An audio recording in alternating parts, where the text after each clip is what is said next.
ಪ್ರಭು ಯೇಸುವಿನಲ್ಲಿ ಅನುಗ್ರಹಿತರಾದ ಪ್ರಿಯರೇ, ಧ್ಯಾನದಿಂದ ಪ್ರಾರ್ಥಿಸುವ ಸಮಯವಾಗಿದೆ. ನಮಗಾಗಿ ದೇವರಲ್ಲಿ ಭಿನ್ನಯಿಸುವ ಸಮಯವಾಗಿದೆ. ಈಗ ವಾಕ್ಯ ಆಲಿಸುವ ನಿಮ್ಮೆಲ್ಲ ಕುಟುಂಬಗಳಿಗಾಗಿ ಪ್ರಾರ್ಥಿಸುತ್ತೇನೆ. ಪ್ರಾರ್ಥನೆಯಿಂದ, ನಿಯೋಗದಿಂದ ದೇವರ ವಾಕ್ಯವನ್ನು ಆಲಿಸಲು ಸಿದ್ಧರಾಗಿರುವ ನಿಮ್ಮೆಲ್ಲರಿಗಾಗಿ ಪ್ರಾರ್ಥಿಸುತ್ತೇನೆ. ದೇವರ ಸನ್ನಿಧಿಯಲ್ಲಿ ವಿಶ್ವಾಸದಿಂದ, ಕಣ್ಣೀರಿನಿಂದ ಪ್ರಾರ್ಥಿಸುವವರು ಎಂದಿಗೂ ಕುಗ್ಗಿ ಹೋಗುವುದಿಲ್ಲ, ಸೋತು ಹೋಗುವುದಿಲ್ಲ. ಹಲ್ಲೆಲೂಯಾ. ಈ ವಾಕ್ಯ ಆಲಿಸುವುದು ನಮ್ಮ ನಿಯೋಗಗಳಿಗಾಗಿ, ನಮ್ಮ ಜೀವನ ಗುರಿ ತಲುಪುವುದಕ್ಕಾಗಿ. ವಿಶೇಷವಾಗಿ ಮದ್ಯಪಾನ, ಲಹರಿ, ಧೂಮಪಾನ ಇನ್ನಿತರ ದುಶ್ಚಟಗಳಿಗೆ ಒಳಗಾಗಿರುವ ಎಲ್ಲರನ್ನು ಸಮರ್ಪಿಸಿ ಪ್ರಾರ್ಥಿಸೋಣ. ಅವರ ಜೀವನ ನಷ್ಟವಾಗದೇ ಇರಲು, ದೇವರಲ್ಲಿ ಮರಳಿ ಬರಲು, ಮಾನಸಾಂತರ ಉಂಟಾಗಲು, ಅವರಿಗೆ ಒಂದು ಒಳ್ಳೆಯ ಜೀವನ ಲಭಿಸಲು ಈ ಪ್ರಾರ್ಥನೆ ಕಾರಣವಾಗಲಿ. ಆಮೇನ್. ಹಾಗೆ ಈ ಶುಶ್ರೂಷೆಯಲ್ಲಿ ಭಾಗವಹಿಸುತ್ತಿರುವ ನಿಮ್ಮೆಲ್ಲರಿಗಾಗಿ ಪ್ರಾರ್ಥಿಸುತ್ತೇನೆ. ಸಾಲದ ಬಾಧೆಯಿಂದ, ರೋಗದಿಂದ, ಫಲಿತಾಂಶಕ್ಕಾಗಿ, ಮುಂದಿನ ಭವಿಷ್ಯಕ್ಕಾಗಿ, ಹೀಗೆ ಅನೇಕ ಕೋರಿಕೆ ಬೇಡಿಕೆಗಳಿಗಾಗಿ ದೇವರಲ್ಲಿ ಪ್ರಾರ್ಥಿಸೋಣ. ಜೀವನದಲ್ಲಿ ಮಿತಿಯಿಲ್ಲದ ಅನುಗ್ರಹ ನಿಮಗೆ ಇಂದು ಲಭಿಸಲಿ. ಪವಿತ್ರಾತ್ಮರು ನಿಮ್ಮನ್ನು ಅಭಿಷೇಕಿಸಲಿ. ಆಮೇನ್.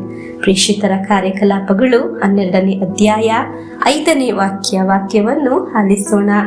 ಪೇತ್ರನನ್ನು ಹೀಗೆ ಸೆರೆಯಲ್ಲಿಟ್ಟಾಗ ಸಭೆಯು ಅವನಿಗಾಗಿ ಶ್ರದ್ಧೆಯಿಂದ ದೇವರಿಗೆ ಪ್ರಾರ್ಥನೆ ಮಾಡುತ್ತಿತ್ತು.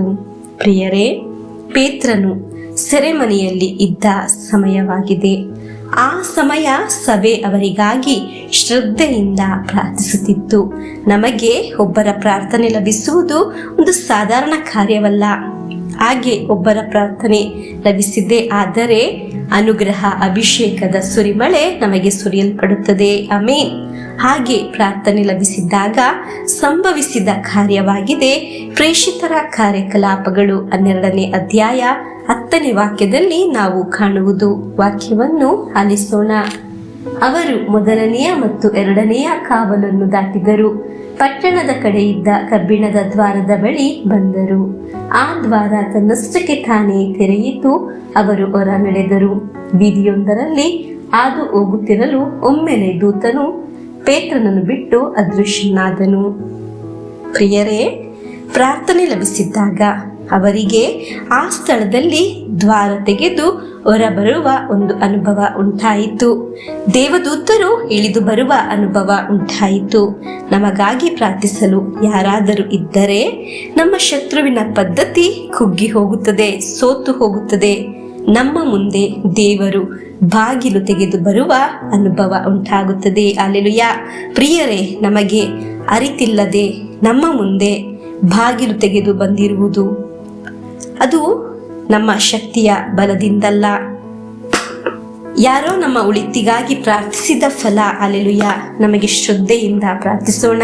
ನಮಗಾಗಿ ಪ್ರಾರ್ಥಿಸಲು ಅನೇಕರು ಇದ್ದಾರೆ ಎಂದು ವಿಶ್ವಾಸಿಸೋಣ.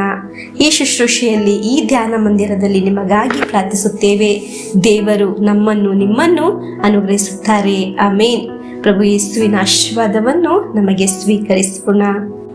ನಮ್ಮೇ ಪ್ರಭು ಯೇಸು ಕ್ರಿಸ್ತರ ವರಪ್ರಸಾದವು, ದೇವರ ಪ್ರೀತಿಯು, ಪವಿತ್ರಾತ್ಮರ ಅನ್ಯೋನ್ಯತೆಯು ನಿಮ್ಮೊಡನ ಇರಲಿ. ರೋಗದಿಂದ, ಅಪಘಾತದಿಂದ, ವಂಚನೆಯಿಂದ, ನಿರಾಶೆಯಿಂದ ಸ್ವರ್ಗದ ದೇವರು ನಿಮ್ಮನ್ನು ಅದ್ಭುತವಾಗಿ ಸಂರಕ್ಷಿಸಲಿ. ದೀರ್ಘಾಯುಸ್ಸು, ಆರೋಗ್ಯ, ಸಮಾಧಾನ, ಸಂತೋಷ ಉಂಟಾಗಲಿ. ಪಿತನ, ಸುತನ, ಪವಿತ್ರಾತ್ಮರ ನಾಮದಲ್ಲಿ ಆಮೇನ್.